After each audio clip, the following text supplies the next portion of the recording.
E veremos mais curas em Mateus capítulo 9, que começa com a cura de um paralítico em Cafarnaum. E começa assim: entrando Jesus num barco, passou para o outro lado e foi para a sua própria cidade. E eis que lhe trouxeram um paralítico deitado num leito. Vendo-lhes a fé, Jesus disse ao paralítico: tem bom ânimo, filho, estão perdoados os teus pecados. Mas alguns escribas diziam consigo: este blasfema. Jesus, porém, conhecendo-lhes os pensamentos, disse: por que cogitais o mal no vosso coração? Pois qual é mais fácil? Dizer: estão perdoados os teus pecados, ou dizer: levanta-te e anda? Ora, para que saibais que o Filho do Homem tem sobre a terra autoridade para perdoar pecados, disse então ao paralítico: levanta-te, toma o teu leito e vai para a tua casa. E levantando-se partiu para a sua casa. Vendo isto, as multidões, possuídas de temor, glorificaram a Deus, que deram tal autoridade aos homens. Partindo Jesus dali, viu um homem chamado Mateus, sentado na coletoria, e disse-lhe: segue-me. Ele se levantou e seguiu. E sucedeu que, estando ele em casa, à mesa, muitos publicanos e pecadores vieram e tomaram lugares com Jesus e seus discípulos. Ora, vendo isto, os fariseus perguntavam aos discípulos: por que come o vosso mestre com os publicanos e pecadores? Mas Jesus, ouvindo, disse: os sãos não precisam de médico, e sim os doentes. Ide, porém, e aprendeu o que significa: misericórdia quero e não holocaustos. Pois não vim chamar justos, e sim pecadores ao arrependimento. Vieram depois os discípulos de João e lhe perguntaram: por que jejuamos nós e os fariseus muitas vezes, e teus discípulos não jejuam? Respondeu-lhe Jesus: podem acaso estar tristes os convidados para o casamento enquanto o noivo está com eles? Dias virão, contudo, em que lhes será tirado do noivo, e nesses dias hão de jejuar. Ninguém põe remendo de pano novo em veste velha, porque o remendo tira parte da veste e fica maior a rotura. Nem se põe vinho novo em odres velhos, do contrário, rompem-se os odres, derrama-se o vinho e os odres se perdem. Mas põe-se vinho novo em odres novos e ambos se conservam. Enquanto estas coisas lhes dizia, eis que um chefe, aproximando-se, o adorou e disse: minha filha faleceu agora, mas vem, põe a mão sobre ela e viverá. E Jesus, levantando-se, o seguia, e também os seus discípulos. E eis que uma mulher, que durante 12 anos vinha padecendo de uma hemorragia, veio por trás dele e lhe tocou na orla da veste. Porque dizia consigo mesma: se eu apenas lhe tocar a veste, ficarei curada. E Jesus, voltando-se e vendo-a, disse: tem bom ânimo, filha, a tua fé te salvou. E desde aquele instante a mulher ficou sã. Tendo Jesus chegado à casa do chefe, vendo os tocadores de flauta e o povo em alvoroço, disse: retirai-vos, porque não está morta a menina, mas dorme. E riam-se dele. Mas afastando o povo, entrou Jesus. Tomou a menina pela mão e se levantou. E a fama deste acontecimento correu por toda aquela terra. Partindo Jesus dali, seguiram-no 2 cegos, clamando: tem compaixão de nós, filho de Davi. Tendo ele entrado em casa, aproximaram-se os cegos, e Jesus lhes perguntou: credes que eu posso fazer isso? Responderam-lhe: sim, Senhor. Então lhes tocou os olhos, dizendo: faça-se-vos conforme a vossa fé. Faça-vos conforme a vossa fé. Não foi conforme o meu poder, mas é conforme a fé de cada um para receber o milagre.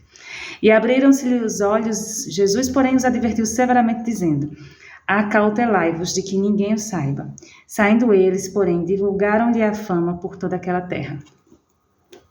Ao retirarem-se eles, foi-lhe trazido um mudo endemoniado. E expelido o demônio, falou o mudo, e as multidões se admiravam, dizendo: jamais se viu tal coisa em Israel. Mas os fariseus murmuravam: pelo maioral dos demônios é que expele os demônios. E percorria Jesus todas as cidades e povoados, ensinando nas sinagogas, pregando o evangelho do reino e curando toda sorte de doenças e enfermidades. Vendo eles as multidões, compadeceu-se delas, porque estavam aflitas e exaustas, como ovelhas que não têm pastor. E então se dirigiu a seus discípulos: a seara na verdade é grande, mas os trabalhadores são poucos. Rogai, pois, ao Senhor da seara que mande trabalhadores para a sua seara. Amém? Até aqui é o capítulo 9. E uma coisa que eu sempre lembro, um detalhe que me salta aos olhos nesse capítulo, é que o tempo que aquela menina, a menina de 12 anos, E Jesus chegou na casa dela, né? E já estavam tocando as músicas de velório. Jesus trouxe a vida àquela criança, aquela menina de 12 anos. Era o tempo que aquela mulher, que há poucos minutos antes, estava sendo curada. Ou seja, o tempo que uma criança tinha de vida, 12 anos, foi o tempo que uma mulher passou buscando em fontes erradas a cura para o seu problema, né, para a sua hemorragia, para o seu derramar de sangue. São 12 anos. Então, quantos problemas de saúde aquela mulher não teve em decorrência dessa hemorragia? 12 anos. E o Senhor parou. Ele estava indo curar, né? Até então ele ia curar a menina de 12 anos. E ele parou para libertar uma mulher que há 12 anos já vinha sofrendo com aquilo. E o Senhor permitiu, né? Porque saiu virtude dele e ele fala assim: foi a tua fé quem te salvou, mulher, né? Vá em paz, foi a tua fé que te salvou. Assim como ele falou para os cegos, que vocês sejam curados conforme a tua fé. E assim o Senhor Jesus foi trabalhando, né? O seu caminhar me destaca duas coisas: que ele parou para curar, ele parou para libertar. Ele estava em uma missão, mas ele sempre parava. Para um imprevisto, digamos assim, para uma cura que aparecia no meio do caminho. Jesus parava. E o parar dele não impedia dele continuar, o parar dele não impedia de que o próximo, que já estava na fila, fosse curado. Jesus sempre parava. E o milagre acontecia de acordo com a fé das pessoas. É tanto que, primeiro, na questão do paralítico de Cafarnaum, primeiro ele fala: seus pecados estão perdoados. E depois, para que vejam que eu tenho autoridade para perdoar pecados, levante e anda. Ali tinha um objetivo muito específico, né? Tinha um propósito muito específico, para que as pessoas vissem a autoridade que ele tinha para curar do pecado, para libertar, né? Para perdoar. Ele curou aquele homem. Os demais foram curados mediante sua fé. E assim a gente vai, né, passeando nessa história, seguindo os passos de Jesus nessa história, né? A cada passo de Jesus um milagre, a cada passo de Jesus um ensinamento.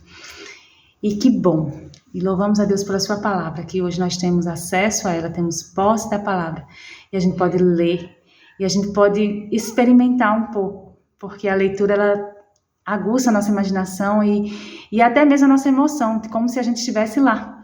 A gente pode viver a leitura de uma forma tão tremenda, nosso cérebro tem essa capacidade de nos transportar assim, a você parar e imaginar como é que estava aquela multidão e aquela mulher tocou e aquela mulher não podia tocar em ninguém, porque senão seria, sabe, da gente assim, de criar um The Chosen pessoal, da gente conseguir imaginar, que é por isso que The Chosen é tão bom, porque ele traz, né, a palavra viva, assim.